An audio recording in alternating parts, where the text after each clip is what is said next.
పల్నాడు జిల్లాలో సీఐ ఎస్ఐలను మార్చుకుని టీడీపీ నేతలు అరాచకం సృష్టించారని ఆరోపించారు నరసరావుపేట వైసీపీ ఎంపీ అభ్యర్థి అనిల్ కుమార్ యాదవ్.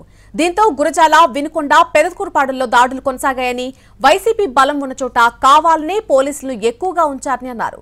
సత్తెనపల్లిలో 30 మందికి గాయాలయ్యాయన్న అనిల్ కుమార్ యాదవ్ ఓటర్లపై దాడులు దేనికి, కొట్టుకుందామంటే రండి అంటూ టీడీపీ నేతలకు సవాల్ చేశారు. సీఎల్ని ఎస్ఎల్ని మార్చుకున్నారు. ప్రతి నియోజకవర్గంలో పోలింగ్ దాకా, పోలింగ్ తర్వాత తెలుగుదేశం చేసిన అరాచకం అందరూ కూడా చూశారు.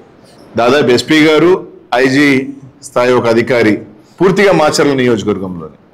మా ఎస్పీ గారు మాచర్లకు ఎస్పీగా ఉన్నారా లేకపోతే పల్నాడుకి ఎస్పీగా ఉన్నారా అర్థం కాని పరిస్థితి. దాదాపు నిన్న 10 గంటల నుంచి పలానా ప్రాంతంలో సమస్య ఉందని ఫోన్ చేస్తామంటే ఎస్పీ గారు ఫోన్ ఎత్తరు. డిఎస్పీ గారు అయితే కంప్లీట్ 7 నియోజకవర్గాల్లో ఒకే స్టైల్ ఆఫ్ ఫంక్షనింగ్ జరుగుతుంది. వాళ్ళు మాత్రం యథేచ్ఛగా వదిలేశారు. సత్యనపల్లిలో కన్నా లక్ష్మీనారాయణ గారు తిరుగుతారు, ఇక్కడ అరవింద్ బాబు గారు తిరుగుతారు, అక్కడ బ్రహ్మానంద రెడ్డి తిరుగుతాడు, ఇక్కడ ఎనపత్రాయన తిరుగుతాడు. కానీ వైసీపీకి సంబంధించిన ఎమ్మెల్యేలు మాత్రం హౌస్ అరెస్ట్లో ఉండి వాళ్ళ పార్టీకి వాళ్ళు పనులు చేసుకుంటారా?